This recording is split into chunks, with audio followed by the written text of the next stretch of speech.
Hey, my name is Jason Fitzgerald, and I'm here today to begin a story that is very personal to me because it's my life story, and it's going to begin at the beginning, and hopefully interest folks enough to continue on with me for this story and this channel. Um, to begin with, I was born in Boston, Massachusetts in 1969, September, so it would have signifies the end of the summer of love for those that recall those days of the hippie rebellion and such during the Vietnam War, draft and things like that. And to start off with, the first memory I have, you know how memories come in and they're kind of like, you get these flashes of clarity or whatever you want to call it, and then they kind of go back in and out. So some of these years is when I'm just about 4 years old, and then I go in from 4 to 5 years old. And so the very first memory I have is one where I'm standing at the top of a stairwell. And the stairwell, like back east, if you know the craftsmanship, a lot of woodwork there, a lot of really fine woodwork. My grandfather was a wooden boat builder, which I'll talk about him later on. But I'm standing at the top of this staircase, and it's very highly varnished, and it's like an oak staircase, and it has a curve to it. I remember the curvature, and I remember looking at those steps. My parents are standing at the bottom of the stairway, and they're having a discussion, and I couldn't really remember the discussion, but they were talking about a big move. They were talking about relocating, and they were really talking about it with enthusiasm. But I was taken aside because my focus was going on getting my belt through my belt loops for the first time. I was going to belt this belt through my loops. And so I'm working through those loops, and I'm getting that going, and I could still hear the conversation downstairs. And I finally get the last loop, and I got a little perspiration on me, that childhood frustration of like, I'm going to get this done with some determination. And I remember getting to the clasp, and I'm about to buckle that buckle, and I just did a little bit of a turn of the body, and it was almost like I launched into the air. Now, when I have this memory, I remember almost watching myself from across the room, because my body went up and it laid out sideways, so I barrel rolled. I didn't hit one stair as I went down that, not one step. It was a huge flight of stairs, not one step. And right before I hit the flagstone floor, my father's arms reached out, grabbed me, caught me right before I hit the base of the floor. Grabbed me, and there was this huge celebration. I remember my mother was screaming, and there was this huge, celebration that I wasn't a splot on the concrete or the slab floor, and so that was that moment. And that ended up being the moment, to fast forward just a little bit in the story, but that was the moment that my mother decided that this man who I called my father could be my father. I didn't know that he wasn't my biological dad at that time. Again, that's something I'll bring back up in the story, but that was the day that she had decided that he had enough love in me to react to keep me from hitting that floor. I remember the exhilaration, the adrenaline, and that was something that I really became to crave as a child and into my adult years and things like that. So moving on, we were in the station wagon and we're walking. Now, this was the day that we were relocating. This is the big move that they were talking about. Now, the big move was that we were going to be conscientious objectors, a family of them, from the Vietnam draft. So people were going to Canada in droves in order to avoid the draft. So draft dodgers, basically. And I remember we were driving up, and I was in the back seat, and I was bouncing around. And now then there's that joint getting passed around in the front seat. So the car is full of pot smoke. So I had my contact high at the tender age of 4 years old.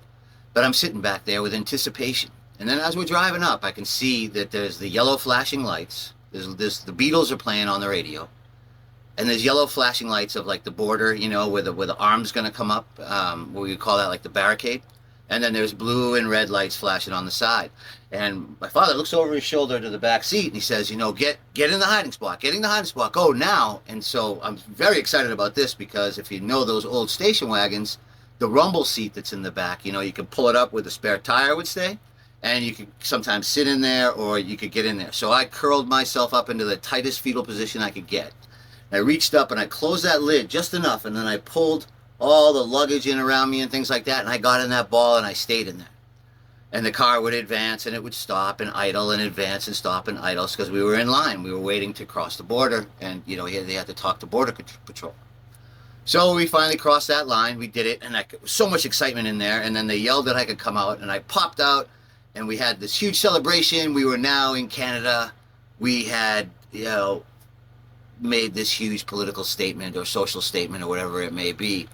Now, the thing that's interesting about this story is at the age of 4 years old, I understood that we had made this sort of radical move. So I understood that there was something, whether you agree with it or not, but there was a statement that was being made, and I felt I felt special to that. I felt important that I had been part of this whole, historical moment of avoiding this draft that I really didn't quite understand, but I knew that people were going to war and people were dying, and I remember watching some of that. So this isn't like my perspective or opinion of the whole thing. It's just what happened.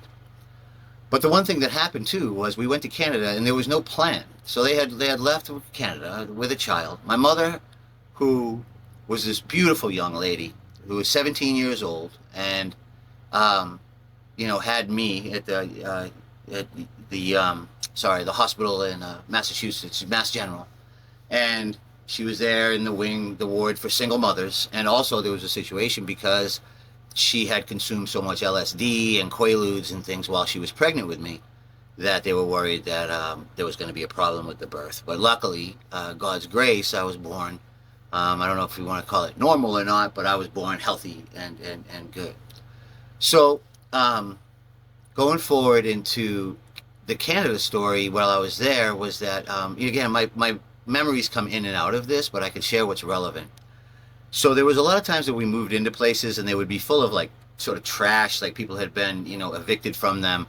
And one thing that ended up occurring that ended up being a normal situation was we would do these midnight moves where they would wake me up and they'd say, just grab whatever you can. And we didn't have much, so you just grabbed your clothes and we'd run and get in a car, or we'd get on a bus and we'd take off for the next place because they were coming to evict us.